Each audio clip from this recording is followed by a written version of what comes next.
Muchas gracias, Claudio. Gracias por la invitación. Bueno, este es un paciente de 79 años que en seguimiento desde hace 3 años por un aneurisma de aorta torácico con una úlcera aórtica que presentó en el último año un crecimiento a 6 centímetros. Paciente hipertenso, extabaquista, con una cirugía de pared abdominal por una ventración y el resto de los exámenes no presentaban ninguna particularidad. Acá vemos el aneurisma a nivel de la aorta descendente y esta úlcera distal que estaba por encima del tronco celíaco, lo cual nos limitaba bastante la zona de anclaje distal.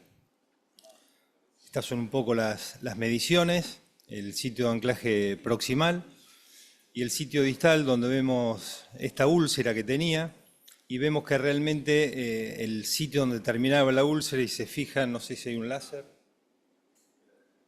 Bueno, esta zona donde termina prácticamente la úlcera estaba justito, inmediata.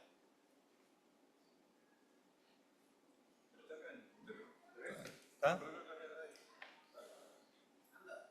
Está bien, si no lo marco acá, no te preocupes. Para marcar hay que marcarlo así. Sí, Sí, bueno, si no, no se ve en Zoom. acá justo donde terminaba la dilatación esta, fíjense que inmediatamente estaba prácticamente a la altura del tronco celíaco, lo cual nos generaba una complicación para anclar la prótesis distal.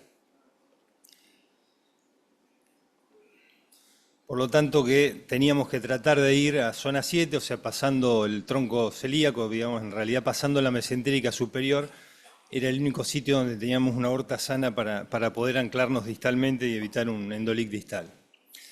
La planificación fue colocar una CITAG con Active Control y hacer un snorkel a la mesentérica superior con una embolización del tronco celíaco. La ventaja de esta endoprótesis es que tiene una apertura controlada, uno puede abrir la prótesis al 50% y la prótesis todavía uno puede moverla, desplazarla, lo cual nos da muchísima tranquilidad para poder hacer una liberación muy bien, muy controlada, y ni siquiera tampoco es muy importante la hipotensión del paciente, ya que al tener flujo permanentemente la prótesis circulando, la verdad que la posibilidad de que migren la liberación es muy, muy baja. Y así como también los pacientes que tienen mucha angulación, el hecho del active control, de poder ir angulando la prótesis, permite resolver muy bien las angulaciones proximales, que en este caso no era necesario. Este es el procedimiento. Acá lo que estamos haciendo es pasando una vaina de 6 French al tronco celíaco para colocar un plug. El plug que colocamos, la verdad que era justito, uno tiene que generalmente sobredimensionarlo al menos un 30% el plug, en este caso lo sobredimensionamos mucho menos, pero era lo que nos permitía para poder hacerlo a través de un introductor de 6 French y poder embolizar tranquilamente el tronco celíaco por abajo sin tener que hacer un acceso superior. Ahí vemos la liberación del tronco. Y posteriormente lo que vamos a hacer es canular la arteria mesentérica superior para colocar un stent y hacer el snorkel. Era un paciente, como van a ver después, tenía muchísima angulación a nivel de las arterias ilíacas. Fíjense las ilíacas que tenía, la angulación que tenía este paciente, lo cual costó un poquitito también el avance del introductor. En este caso lo que hicimos fue colocar un stent, un Viavan de 8 por 5 centímetros. Ahí vemos cómo vamos ascendiendo la vaina de 8 French. La verdad que era complejo, pero bueno, finalmente se pudo pasar la curva sin ningún inconveniente.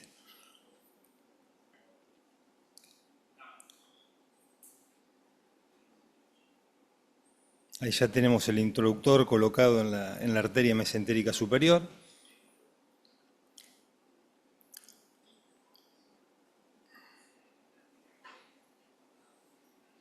Hacemos un perfil para posicionar bien el stent.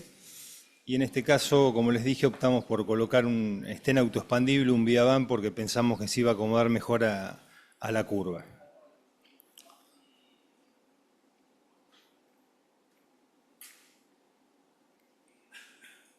Cualquier cosa que quieran ir preguntando, vayan preguntando, no hay ningún problema. Ahí retiramos la vaina.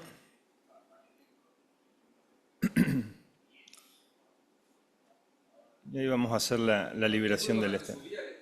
¿Cómo? Sí, puede ser, pero no es mala, no es mala.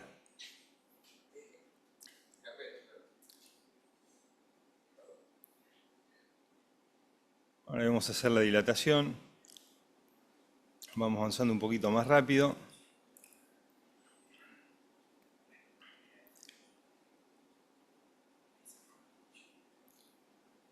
Bueno, vemos que también la angulación de la ilíaca derecha era interesante.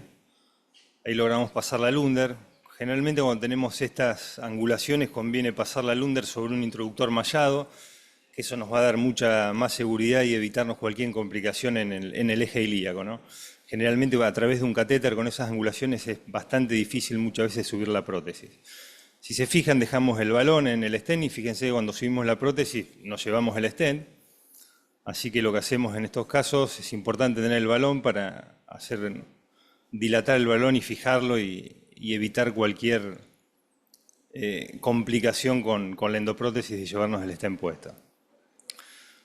Bueno, ya una vez que hicimos esto, primero por una cuestión de diámetros, liberamos la prótesis distal.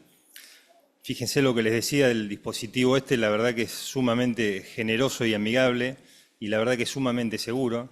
El hecho de que uno pueda liberarlo al 50% y que el dispositivo sigamos teniéndolo fijo, realmente nos permite un control muy bueno y mucha estabilidad en la liberación.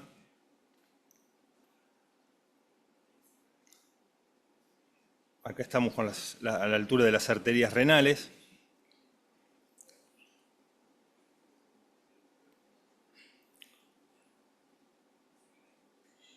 Ahí vemos cómo se libera el dispositivo a la mitad y fíjense que uno con el dispositivo liberado igualmente puede seguir movilizándolo. Finalmente hacemos la liberación completa. Fíjense que era muy cónico el cuello distal que teníamos, la verdad que el espacio era realmente malo.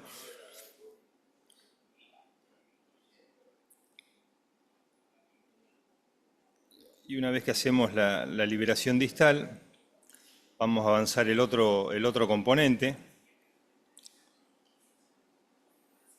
Y nuevamente vamos a ver realmente el beneficio de poder hacer esta liberación al 50%. La verdad que prácticamente los pacientes no hace ni falta hipotensarlos.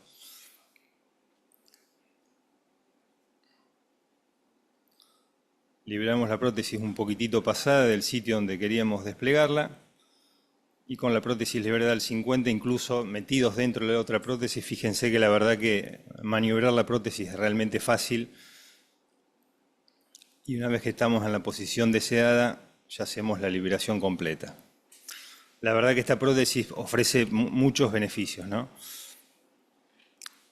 Y el tema de poder, digamos, el control activo que tiene para las angulaciones a nivel del arco, la verdad que es una alternativa sumamente atractiva. Fíjense que ahí la prótesis un poquito sube. Esta prótesis la verdad que copia muy bien toda la anatomía y los espacios.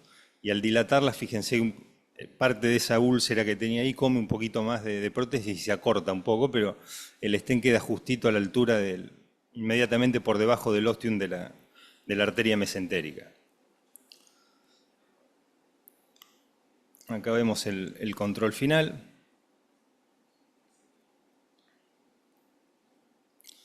Y acá después, bueno, hay algunos puntos a discutir en estos casos, sobre todo cuando hacemos una embolización del tronco celíaco.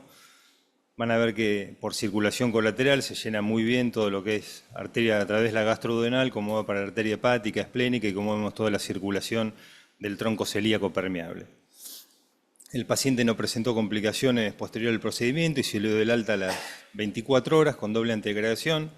Y acá vemos el control a 3 años, donde vemos la úlcera esa distal completamente trombosada. Esto es importante, fíjense acá, tenemos el tronco celíaco, esto es lo que sería el tronco celíaco que está embolizado, y lo que es importante es preservar siempre este espacio. Fíjense toda la circulación acá de la mesentérica, toda la arcada de las pancreático-duodenales, cómo reperfunde la gastroduodenal, y a través de la gastroduodenal se perfunde la arteria hepática y la esplénica. Acá vemos el control. Y esto es lo que mencionaba, fíjense, lo que uno debe siempre tratar de preservar es esta comunicación. La embolización tiene que ser siempre bien precisa en el tronco celíaco para evitar que ocluir este segmento porque si no la arteria esplénica difícilmente se pueda seguir perfundiendo a través de la arcada. Con respecto a la embolización del tronco celíaco, la realidad, si uno ve, esta es una revisión sistemática que se publicó hace poco, esto es del año 22, y es interesante cuando uno analiza esto, son varias series. Cuando uno ve las cosas, digamos, el análisis que se hace es sobre la isquemia visceral y la paraplegía. La paraplegía es bastante similar en casi todos los grupos, no obstante la isquemia visceral es bastante dispar. Fíjense que hay series de pacientes que embolizaron el tronco celíaco y tienen 0% de complicaciones isquémicas, y otras series tienen complicaciones isquémicas bastante importantes, un porcentaje bastante alto. Ahora, hay algunas situaciones que uno debe plantearse antes de hacer una embolización del tronco celíaco, y en este trabajo, en esta revisión, todos estos aspectos no están analizados y yo creo que puede ser en relación, o parte de esos resultados tan dispares pueden tener relación en este análisis, ¿no? Primero, ¿cuál es la situación del tronco celíaco previo a embolizarlo? Si un paciente tiene un ligamento arcuato o una estenosis muy severa del tronco celíaco, probablemente ese paciente ya hizo circulación colateral y sea muy fácil que ese paciente compense. Variantes anatómicas. Vamos a tener pacientes que pueden hacer la arteria hepática, la arteria esplénica directamente de la aorta.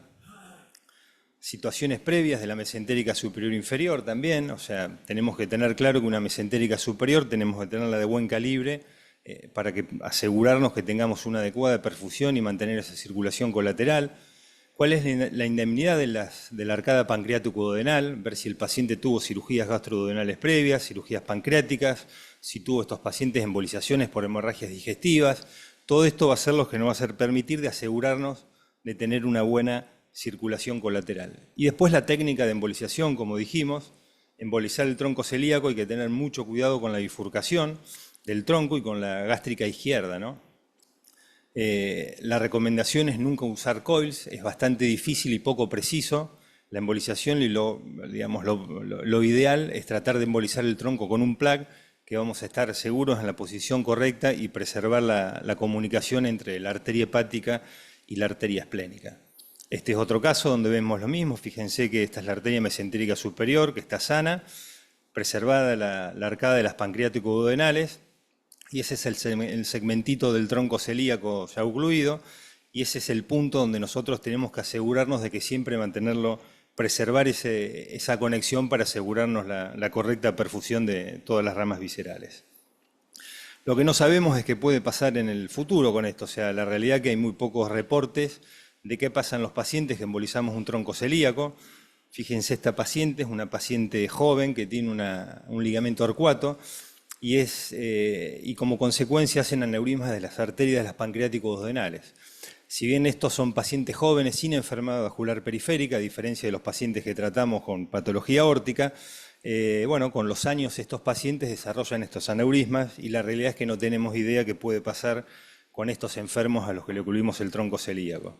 Nada, en este caso se hizo una embolización con técnica de estén asistido. No son tan complejos de resolver, pero bueno, no sabemos a futuro qué nos puede ocurrir con estos pacientes. Bueno, gracias.